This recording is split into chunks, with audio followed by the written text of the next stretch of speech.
Olá, você está no Conexão Universitária, programa do canal universitário, programa que discute questões da cidade de São Paulo, problemas da cidade de São Paulo, temas urbanos nessa paisagem metropolitana onde vivemos.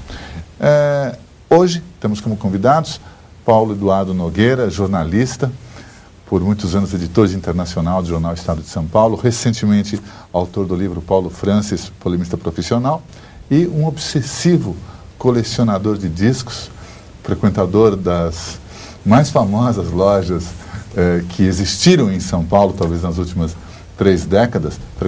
Recentemente, uma grande emissora de televisão, quando o Paul McCartney veio ao Brasil, precisava de um colecionador especialista e foi entrevistar ele. Então, uma pessoa que conhece esse meio das lojas de disco, esse comércio tão interessante. E aqui, do meu lado também, o Evandro Afonso Ferreira, que vem recentemente de um prêmio APCA pelo seu romance Minha Mãe Se Matou Sem Dizer Adeus. Mas o Evandro, além de escritor, foi dono de sebos em São Paulo. Teve 2 sebos, não foi isso, Evandro? Foi. E teve livraria. Enfim, ele também conhece esse universo parecido com o das lojas de disco. E eu estou falando de lojas de discos e de sebos, porque o tema do nosso programa hoje é exatamente essas lojas onde se vendiam discos, onde se encontravam livros e onde principalmente as pessoas se encontravam, onde havia um certo ambiente de convívio, e esse ambiente que parece ser substituído por um outro modelo comercial, um modelo globalizado de grandes redes, onde tudo é igual.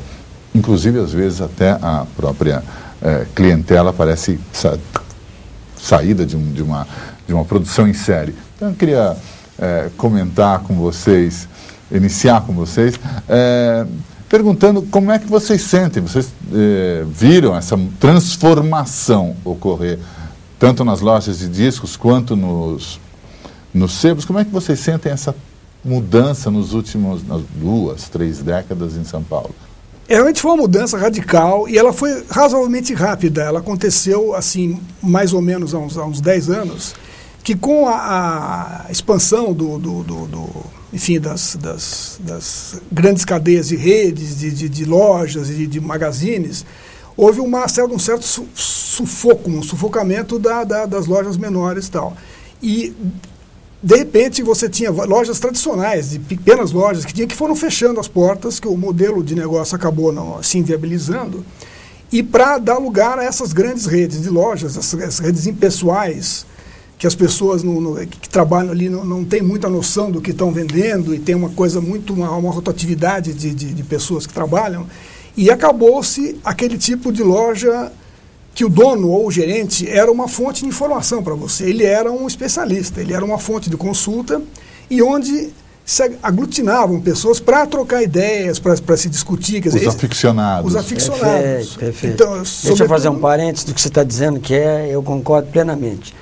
Me faz lembrar uma peça de Shakespeare, cujo nome eu esqueci, que a minha memória é um desastre, mas o sujeito está pescando e de repente aparece um peixinho e o pescador pergunta: como é a vida embaixo? Ele diz: igual em cima, os grandes engolem os pequenos. De certa maneira é isso. E os sebos, não sei se na área de disco, mas na área de livros foi assim: os grandes donos de sebo que gostam da coisa no sentido comercial, eles foram comprando lojas, e os pequenos sebos foram sumindo e falindo. Mas para que o público... Fala, diga. Não, no caso do disco, há uma pequena diferença, que foi o seguinte: você teve o fenômeno da digitalização dos arquivos e, portanto, o download e a troca de arquivos, o compartilhamento e isso criou uma crise sem precedentes na indústria fonográfica, que tinha seus problemas anteriores. Era um modelo de negócio que tinha tudo para dar errado. Por arrogância, havia, digamos, atualmente 3 ou 4 grandes grupos no mundo que dominam 90% São corporações muito grandes, dirigidas por pessoas que não têm, às vezes, o menor afeto pela arte, quer dizer, pessoas, aqueles tecnocratas frios, e praticamente o negócio fonográfico ele tá indo para o buraco mesmo, quer dizer, dificilmente vai se recuperar, porque acho que eles perderam o bonde da história, quer dizer, com o fenômeno do download e da possibilidade da reprodução infinita, porque o digital ele é uma matriz em si, quer dizer, Antigamente você tinha o disco pirata, geralmente era um disco, uma cópia em vinil ou em fita magnética, de uma cópia de uma coisa. Você ia perdendo a qualidade a cada reprodução.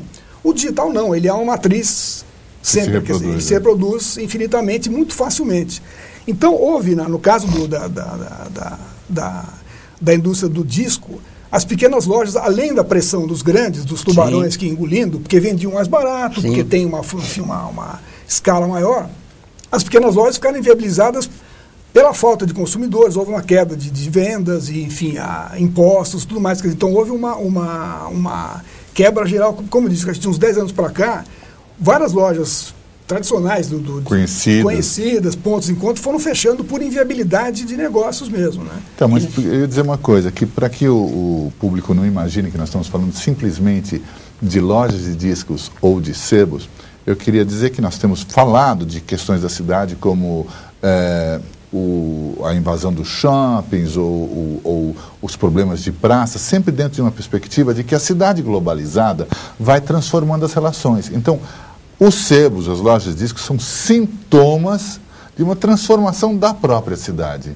Uma cidade do passado onde talvez o convívio fosse um pouco melhor e que se transforma. Então nós estamos pegando hoje este exemplo, mas exemplo, sintoma de um quadro maior. Eu queria mostrar uma pequena reportagem que a nossa produção aqui do canal fez, que mostra um pouquinho essa situação, para a gente continuar a conversa. Vamos dar uma olhadinha. Um lugar para garimpar e encontrar preciosidades. Os sebos estão espalhados pelas cidades brasileiras. Em São Paulo, podemos encontrar 38 endereços no centro velho da capital.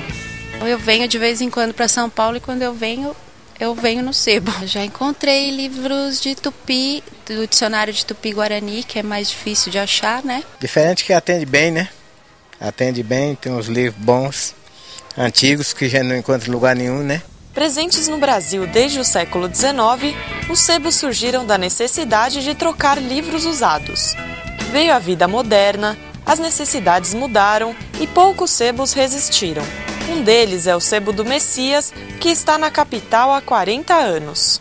Frequentadores dos shoppings, você tem livro que saiu ontem e encontra hoje, né? Livros novos. E no sebo você encontra raridades. Às vezes um livro que vai para o shopping hoje, daqui a 15 dias eu estou com ele aqui na loja. Por isso que o sebo tem muita procura devido ao preço e às raridades que não se acha por aí. Outro bom exemplo é o Sebo Brandão. Trabalho nesse ramo há 35 anos, que essa loja é do meu pai. Às vezes nem conhece o sebo, vai conhecer o que é um sebo, porque algum amigo diz, vai comprar livro no sebo, que é muito mais barato. Eles fazem, vamos dizer assim, um passeio cultural. Que eles gostam de pegar no livro, eles gostam de sentir o livro, vamos dizer, ele gosta do vendedor, ele gosta do livreiro. Então tem uma afinidade muito grande. Eu tenho muitos livros raros. Agora mesmo eu estou com um livro que é vamos dizer, livro raro, mas porque está autografado por Carlos Drummond de Andrade, o Cadeira de Balanço. Eu tenho um livro sobre um grande filósofo Epiteto, que é do século XVI, 1595. Não só os sebos vendem relíquias. Existem algumas lojas que ainda investem na compra e venda de discos raros. E tem a Barato Safins desde 78. No geral, a grande maioria das lojas tem uma preocupação de ter a novidade, né? O disco fresquinho no momento que ele sai e tal. E a nossa preocupação jamais é ter um catálogo mesmo das coisas que são clássicas. O grande consumidor de discos sempre foi a garotada mesmo. Mas hoje, com o advento da internet, eu acho que a gente perdeu um pouco essa parcela desse público, né? Para atender a nova demanda de público, as lojas também comercializam seu acervo na rede mundial. A venda da internet é muito fria. Você só faz apertar o botão. Você não sabe quem é o comprador e nem quem é o vendedor. Tem que atualizar meu site para que os clientes continuem gostando. Produto bom no site. Então, os clientes, a maioria das vezes, quer vir para ver. Na estante virtual você compra o que você quer, o livro que você quer. Mas se você vier à loja, você acha achando não só aquilo que você quer, como outros livros que você nem pensava em achar e pá, você encontra o livro. É isso que eu falei, hein? Você lembra? Sim. Foi a primeira coisa que eu falei né? com a Viviane, que a vantagem, o fascínio do sebo é que você acha o livro que não está procurando. Mas na verdade o que acontece Isso é que no encantador, sebo... né? Você o chega e diz, aleatório, né? nossa, 10 anos atrás eu estava procurando esse livro do Knut Hamsun, que o Drummond traduziu. Aí de repente você olha e fala, olha, está aqui. Você não estava procurando esse livro, você estava procurando outro livro. Então, mas de repente ele salta aos olhos. Agora, a vantagem do sebo não é só isso, é o convívio que se estabelece, por exemplo, entre aficionados de literatura, ou as relações que se estabelecem entre a clientela desse sebo e o dono, o livreiro, que geralmente, se é você, por exemplo, que também é um escritor, é também uma pessoa que gosta da literatura, conversa a respeito.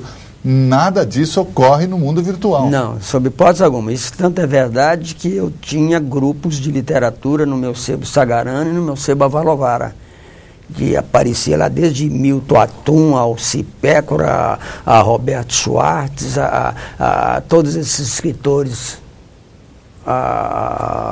de Marcelo Mirizola, Marcelino Freire, etc, etc, etc. E ficavam conversando horas e horas e horas. O curioso, é um paradoxo, né, que a gente vive atualmente, que nunca, com a internet, nunca se teve acesso a tantos títulos e discos, e como nunca. Você pega uma Amazon, você tem praticamente ali tudo que há no mercado, está lá e você pode ter acesso. Coisa que não teria no qualquer loja física.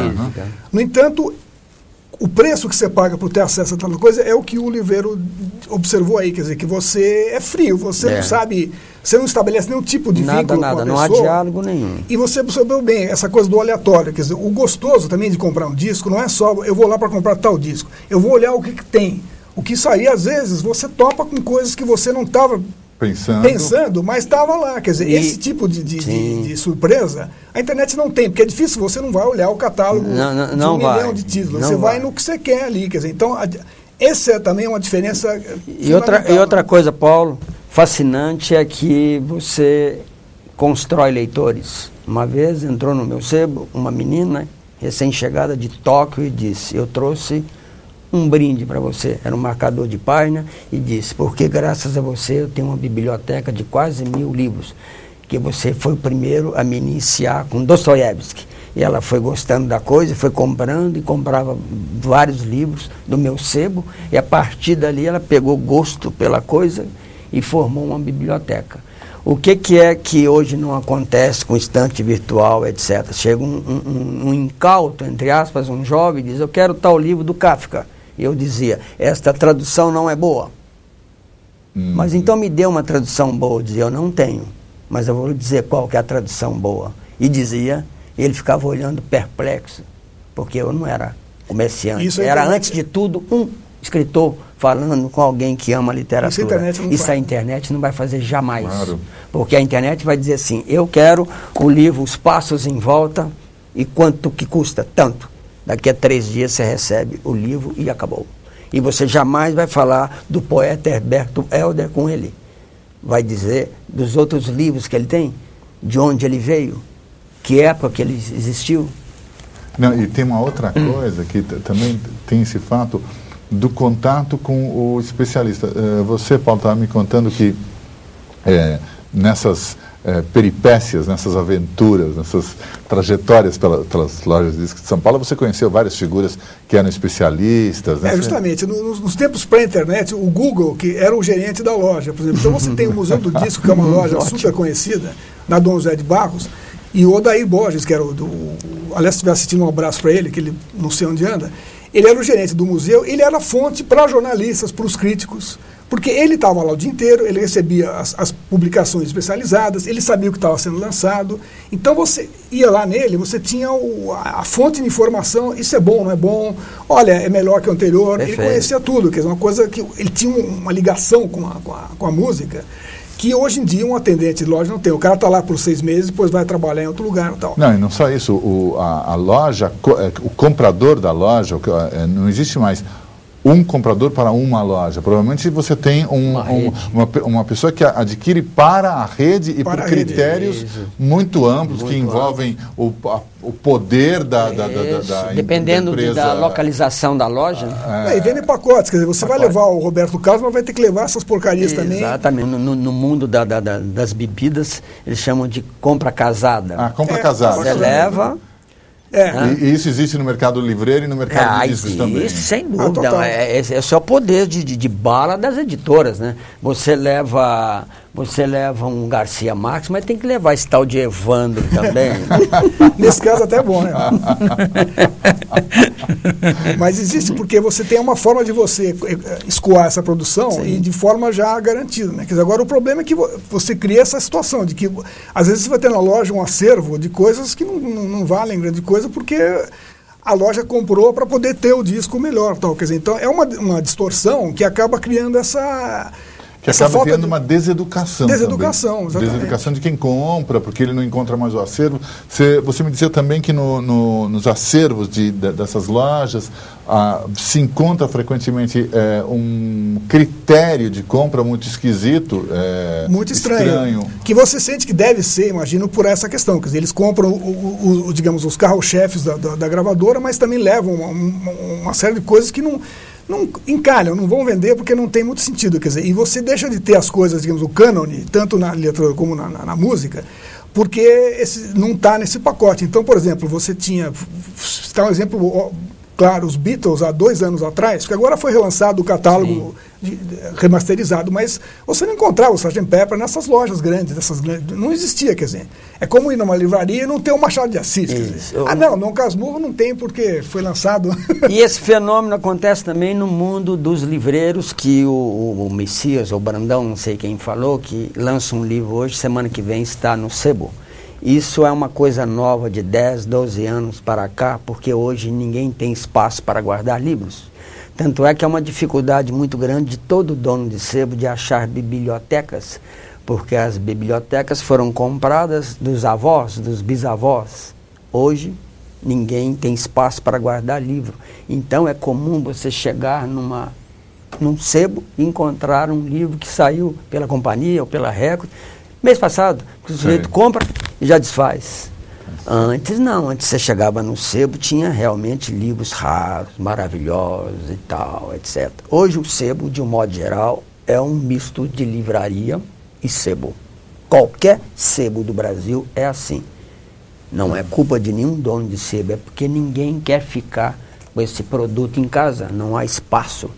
Eu tenho o privilégio de ter 30, 40, 50 amigos que têm 8 mil, 9 mil, 10 mil livros em casa, mas são uns fanáticos, uns loucos, porque de um modo geral ninguém mais quer. Compra é um produto descartável. Esse é outro detalhe do aficionado, digamos assim, que o objeto tem muito a ver. Quer dizer, eu nunca fiz um download, confesso aqui, nunca fiz um download de música, porque eu quero ver o disco, eu quero pegar o objeto. Você tem que me contar essa história do download, eu quero perguntar para você também, Evandro, a história de como sobreviver com o sebo hoje em dia, mas isso é logo depois do intervalo. Nós voltamos em alguns instantes.